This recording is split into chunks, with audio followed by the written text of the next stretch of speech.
el maravilloso, excelente y misterioso Dios hombre que vivió en los evangelios, ahora en Hechos, seguía viviendo por medio de uno de sus muchos miembros. Este era un testigo vivo del Cristo encarnado, crucificado y resucitado, a quien Dios exaltó. Durante la navegación, Pablo vivió y magnificó a Cristo. Bienvenidos al estudio Vida de la Biblia. La Biblia es un libro de vida, y esta vida es una persona viviente, el Cristo maravilloso y todo inclusivo. Los invitamos a que visiten nuestra página de internet, radiolsm.com, y allí podrán escuchar gratuitamente todos los programas radiales del Estudio Vida. El día de hoy vamos a ver cómo el apóstol Pablo llega finalmente a Roma, luego de una travesía ardua y peligrosa, llena de feroces ataques dirigidos por Satanás mismo contra él. Allí en Roma es recibido cálidamente por los santos. A pesar de su largo encarcelamiento, Pablo se regocijó por la soberanía de Dios y entró en la etapa más productiva de su ministerio. En el programa de hoy nos acompaña José Ramón Asensio, quien nos dará sus comentarios de esta sección de la palabra. Bienvenido, José Ramón. Esta es una porción maravillosa. Pablo acababa de concluir un viaje muy largo donde llegaba a convertirse en rey, la garantía de la vida de todos, y aún llegaba a ser el consolador de todas las personas del barco. En este mensaje de hoy abordaremos el capítulo 28 de Hechos, en el cual Pablo llega a la isla de Malta y donde hace muchos milagros. Luego llega a Roma, donde termina su cuarto viaje. Es maravilloso ver cómo termina el libro de Hechos, con Pablo ministrando la palabra con plena libertad en Roma, edificando el reino de Dios en la tierra. ¿No es esto maravilloso? Pues claro que es maravilloso, José Ramón.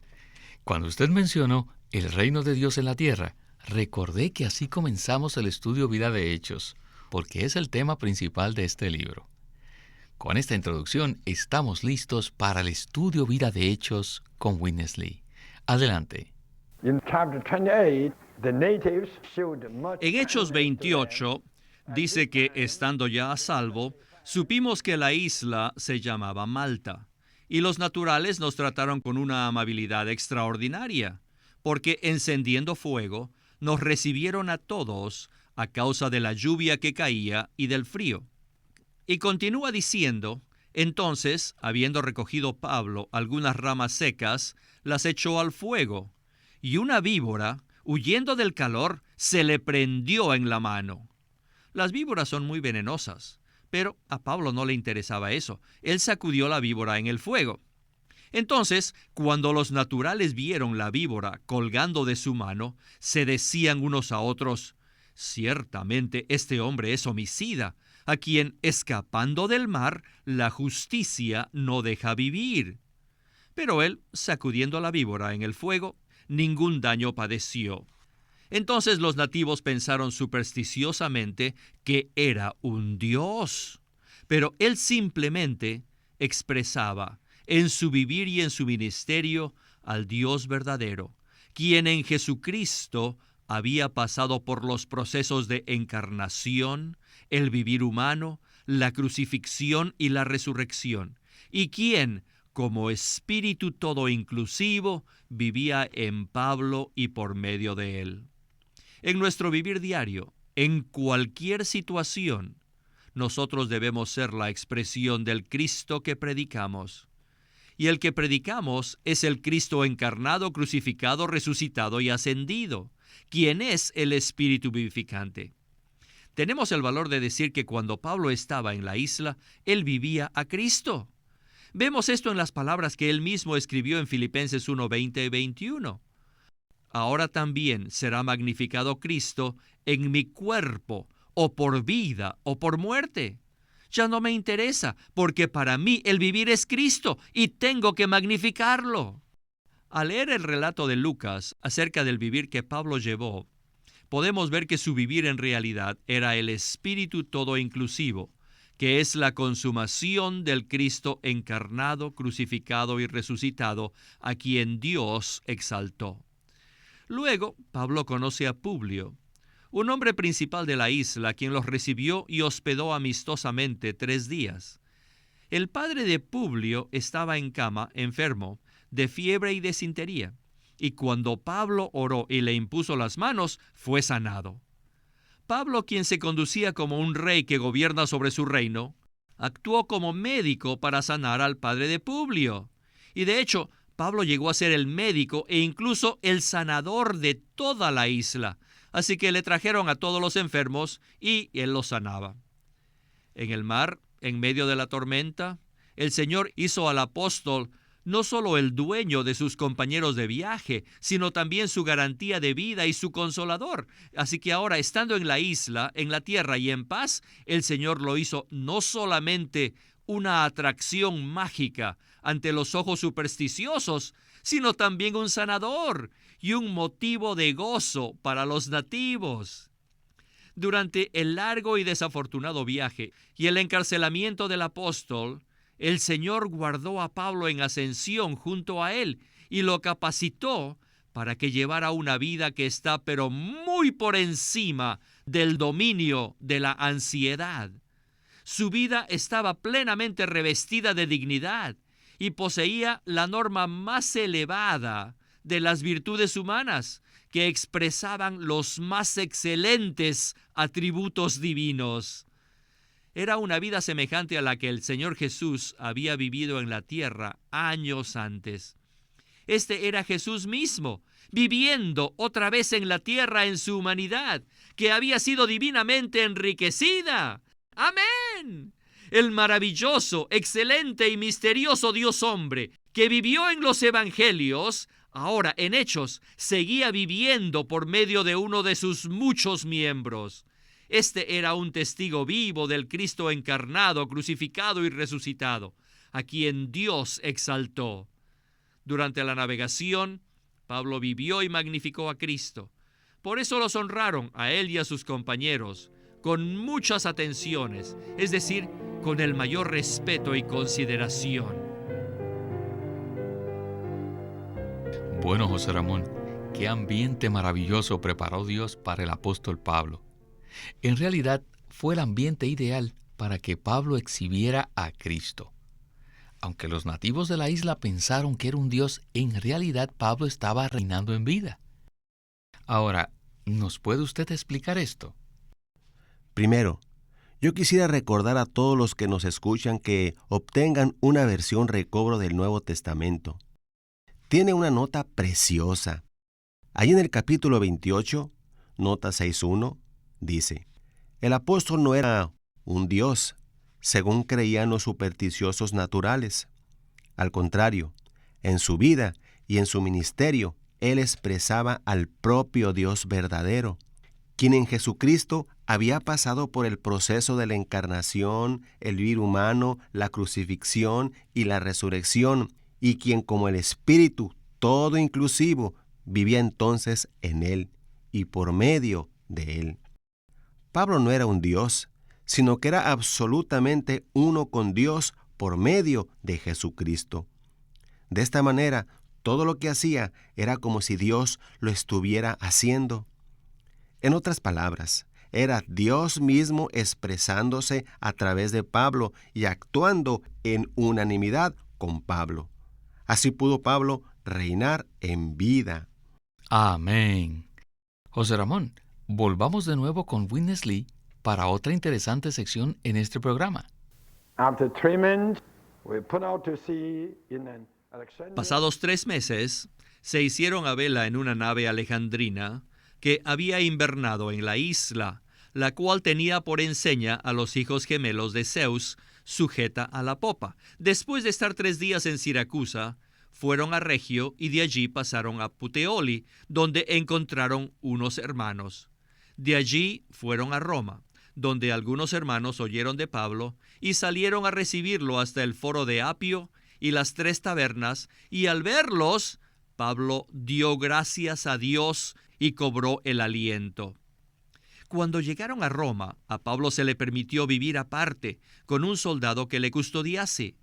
La calurosa bienvenida de los hermanos de Roma y el cuidado amoroso de los hermanos en Puteoli muestra la hermosa vida corporativa que había en los primeros días entre las iglesias y los apóstoles.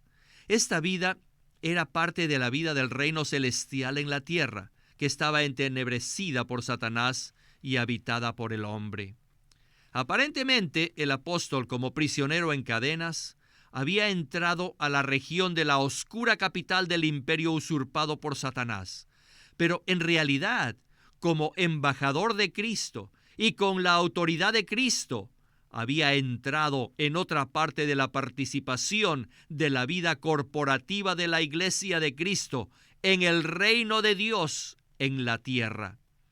Mientras sufría persecuciones de parte de la religión, en el imperio de Satanás, él disfrutaba de la vida de la iglesia en el reino de Dios. Esto representaba un consuelo y un aliento para él. ¿No es esto maravilloso? Pablo llegó a Roma y su deseo fue cumplido. Los judaizantes querían impedirle llegar a los gentiles, pero ahora el Señor soberanamente los llevó a Roma para entrar al mundo gentil, a la capital de todo el imperio romano. Creo que Pablo estaba lleno de felicidad. José Ramón, pienso que este es un punto muy tierno.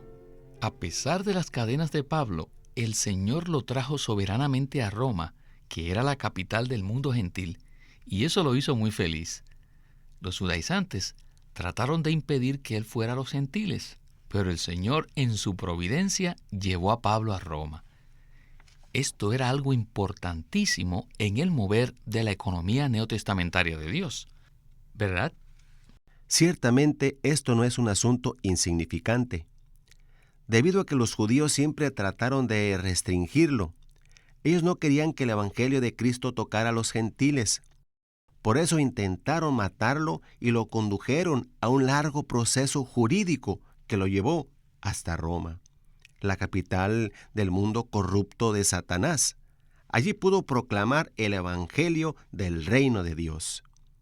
A pesar de tanto esfuerzo de los judaizantes por impedir que Pablo evangelizara, finalmente el Señor providencialmente lo llevó a Roma.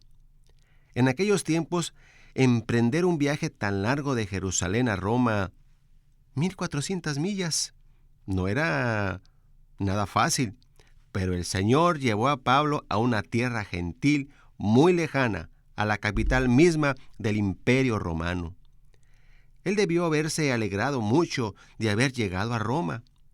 A pesar de que se encontraba prisionero, interiormente estaba lleno de alegría y con gozo inefable y colmado de gloria, porque había llegado a ser un ministro a los gentiles en el corazón de la tierra gentil. ¡Qué gloria y qué misericordia por el arreglo soberano del Señor! José Ramón, no puedo decir más que amén a sus palabras. Esto debe animarnos a todos nosotros como creyentes. Pablo pudo testificar de Cristo en medio de esa oscuridad satánica que prevalecía en Roma. Muchos de nosotros nos encontramos en una situación igual a la de Pablo, sea en el lugar donde trabajamos o en el medio en el cual desarrollamos nuestras actividades diarias. Por lo tanto, nosotros debemos hacer lo mismo, ¿verdad, José Ramón? Por supuesto. Necesitamos reconocer que cualquier ciudad en la que vivimos hoy día es como Roma. Todas estas ciudades necesitan escuchar las buenas nuevas del reino de Dios. Aún las universidades son un excelente lugar para predicar. Allí existen muchos ateos que enseñan ateísmo y toda clase de cosas satánicas. Deseamos que el Señor pueda lograr tener un testimonio tan prevaleciente hoy día, como lo tuvo a través de Pablo. Yo mismo deseo ser como el Señor, así como lo era Pablo, para que pueda haber un testimonio de Jesús en esta era oscura. Bien, vamos ahora a la conclusión de este estudio vida. Adelante con Witness Lee. Right away he called in. Inmediatamente, después de llegar a Roma, Pablo se comunicó con los líderes judíos, con lo cual demostró su sabiduría. Debemos darnos cuenta que su ida fue un fortalecimiento de la iglesia en Roma, porque un buen número de judíos creyó y los trajo a la iglesia en Roma, mientras que otros lo rechazaron.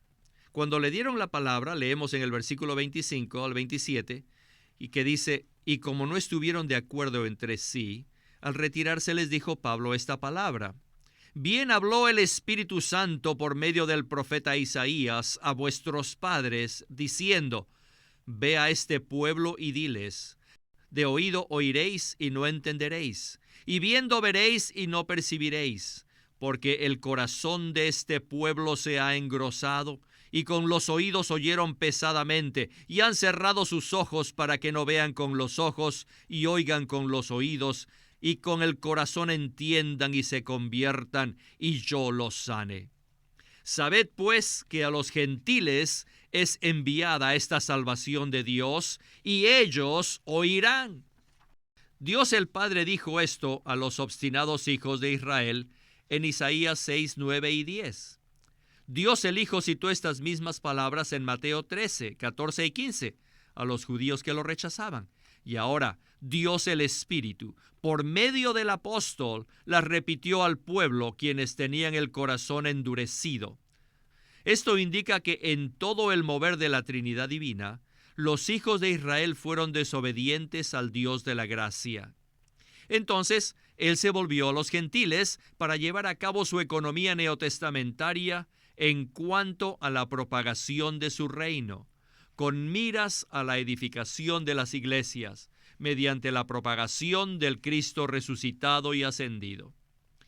Y leemos que Pablo permaneció 2 años enteros en su propia habitación, una casa alquilada, y recibía a todos a los que a él venían, proclamando el reino de Dios y enseñando acerca del Señor Jesucristo con toda confianza y sin impedimento. El reino de Dios es uno de los asuntos más recalcados en este libro de Hechos. El escrito de Lucas empieza y concluye hablando del reino de Dios. La proclamación del reino de Dios por parte de Pablo fue la propagación del Cristo resucitado. Pero, ¿cómo sabemos esto? La sabemos por las palabras que dijo enseñando acerca del Señor Jesucristo, que la menciona en el versículo 31. Esto indica que el reino de Dios no puede desligarse del Señor Jesucristo mismo. Enseñar a las personas acerca de Cristo equivale a propagar el reino de Dios. Es por esto que afirmamos que el reino de Dios es la propagación del Cristo resucitado. José Ramón, en los primeros programas de este estudio de Hechos pasamos mucho tiempo hablando acerca del tema de este libro, el cual es la propagación del Cristo resucitado en su ascensión por el Espíritu mediante los discípulos para producir las iglesias, el reino de Dios. Ahora que estamos en la conclusión de este libro, ¿cómo vemos el aspecto práctico de esta propagación mística? Bueno, lo vemos en el hecho de que Pablo permaneció en esta habitación alquilada en Roma durante 2 años. Y allí él proclamó el reino de Dios y enseñó acerca del Señor Jesucristo con toda confianza y sin impedimento. Como usted mencionó, el pensamiento central del libro de los Hechos es la propagación de Cristo para producir su reino por medio de las iglesias. Y es realmente muy bueno poder ver que el reino no es algo material, sino algo que procede de la vida divina. Es la propagación de Cristo como vida para sus creyentes, para producir una esfera en la cual Dios reina con su vida. ¡Oh, esto me gusta! Así que Pablo estaba en Roma, proclamando el reino de Dios y enseñando acerca del Señor Jesucristo con toda confianza y sin impedimento. ¿Qué significa esto? Esto quiere decir que la enseñanza acerca del Señor Jesucristo equivale a la proclamación del reino de Dios. Al proclamar el reino de Dios y al enseñar las cosas acerca del Señor Jesucristo, Jesucristo mismo estaba siendo propagado e impartido a la humanidad. Algo maravilloso estaba sucediendo en la ciudad de Roma. El reino de Dios estaba siendo producido a través de esta maravillosa proclamación y esta maravillosa enseñanza. Enseñar a Cristo significa propagarlo. Cada vez que Él es enseñado, esto significa que está siendo propagado en la humanidad. La propagación de Cristo como vida en el hombre produce el reino de Dios. Como mencionamos antes, el reino de Dios no es algo material o físico.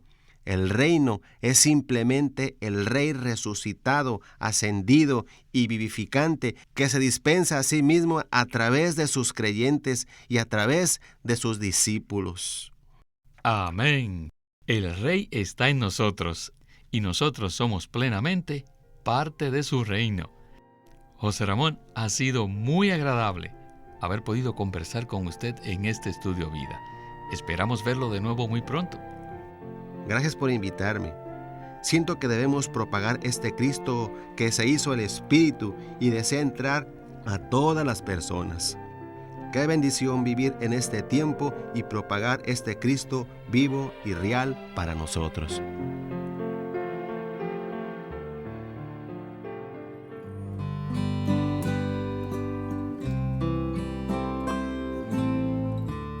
Una definición breve del reino de los cielos.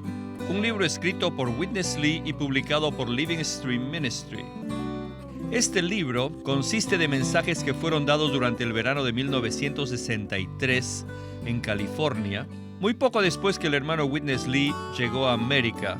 Y los que tuvieron el privilegio de escuchar estos mensajes se dieron cuenta del gran impacto que recibieron cuando oyeron los mensajes que ahora están publicados en el libro titulado Una definición breve del reino de los cielos. La verdad acerca del reino es una revelación bíblica grandiosa y crucial, porque es necesario que Dios establezca su reino a fin de llevar a cabo su propósito divino. El gobierno de Dios está con su reino, y allí Él ejerce plenamente su autoridad. Por eso le recomendamos el libro titulado Una definición breve del reino de los cielos. En este libro, Witness Lee muestra que todo creyente debe llevar una vida regulada por el gobierno celestial. Además de nuestra salvación, debemos ejercitarnos y tomar la responsabilidad del reino de los cielos en esta era. Y aquellos que experimentan la realidad del reino hoy participarán en su manifestación como recompensa en la era venidera. En este libro, Una definición breve del reino de los cielos, el hermano Lee abre las Escrituras para mostrarnos que en su segunda venida, Él juzgará a sus creyentes conforme a la manera en que ellos hayan vivido y laborado después de haber sido salvos, y basándose en ello, han de recibir recompensas o disciplina. Hermanos, este es un libro de mucha importancia para la vida cristiana. Le recomendamos este libro titulado Una definición breve del reino de los cielos, que es publicado por LSM, y les pedimos que lo lean con mucha oración para que nos aliente a correr la carrera con perseverancia y a proseguir a la meta para alcanzar el premio del llamamiento a lo alto que Dios hace en Cristo Jesús. Le recomendamos este libro titulado Una definición breve del reino de los cielos, por Witness Lee. Witness Lee nació en 1905 y fue criado en una familia cristiana. A la edad de 19 años fue completamente capturado para Cristo, a quien se entregó incondicionalmente para predicar el Evangelio el resto de su vida. En 1965, el hermano Lee estableció el Living Stream Ministry, una corporación sin fines de lucro en Anaheim que oficialmente representa el ministerio de Watchman Nee como el de sí mismo. Este ministerio enfatiza la experiencia de Cristo como vida y la unidad práctica de los creyentes. Este énfasis llevó a las iglesias bajo su cuidado a que crezcan en la vida cristiana y su función en el cuerpo de Cristo. él tenía la convicción de que la meta de Dios no es tener solo grupos o fraternalismos cristianos, sino el cuerpo de Cristo. Con el tiempo, los creyentes se reunieron simplemente como las iglesias en su localidad, como respuesta a esta convicción. Queremos animarlos a que visiten nuestra página de internet, libroslsm.com. Allí encontrarán los libros impresos del ministerio de Watchman Nee y Witness Lee, la Santa Biblia versión recobro con sus notas explicativas, y también encontrarán folletos, himnos, varias publicaciones periódicas y libros en formato electrónico. Por favor, visiten nuestra página de internet, libroslsm.com. Una vez más, libroslsm.com. Queremos presentarles la versión recobro del Nuevo Testamento. ¿Y por qué tenemos esta versión recobro? Debido a que a través de los siglos, el Señor ha recobrado muchas verdades de su economía entre los hombres. Desde los días de Martín Lutero en particular, este recobro ha progresado constantemente. A partir de la justificación por fe, la cual fue recobrada en esos tiempos, hasta la verdad de experimentar la Iglesia, el cuerpo de Cristo, vista y disfrutada por muchos cristianos hoy, este recobro ha sido como un hilo dorado que une la Iglesia en el tiempo. Las verdades recobradas y la herencia de los creyentes deben ser poseídas y disfrutadas por todos los creyentes hoy día. El Nuevo Testamento versión recobro reúne en un solo tomo todos estos aspectos notorios del recobro de la verdad y la experiencia de la vida cristiana. Junto con el texto tenemos extensas notas de pie de página escritas por Witness Lee. A diferencia de anotaciones típicas para estudiar que giran en torno al contexto histórico, geográfico y biográfico de la Biblia, las notas de la versión recobro recalcan el contenido espiritual de la palabra de Dios, abriendo así la revelación de la verdad divina y subrayando la provisión de vida que está contenida en las Escrituras. Al comienzo de cada libro se halla un bosquejo que presenta una síntesis completa del libro. Ojalá que todos ustedes puedan tener acceso a conseguirse una versión recobro del Nuevo Testamento. Puede conseguirlas en su librería cristiana más cercana o llamando o escribiendo a Living Stream Ministry. Llámenos a nuestro teléfono gratuito 1-800-810-1149. 1-800-810-1149. Además, si desean, pueden comunicarse con nosotros enviándonos un correo electrónico a estudiovida@lsm.org. Una vez más, estudiovida@lsm.org.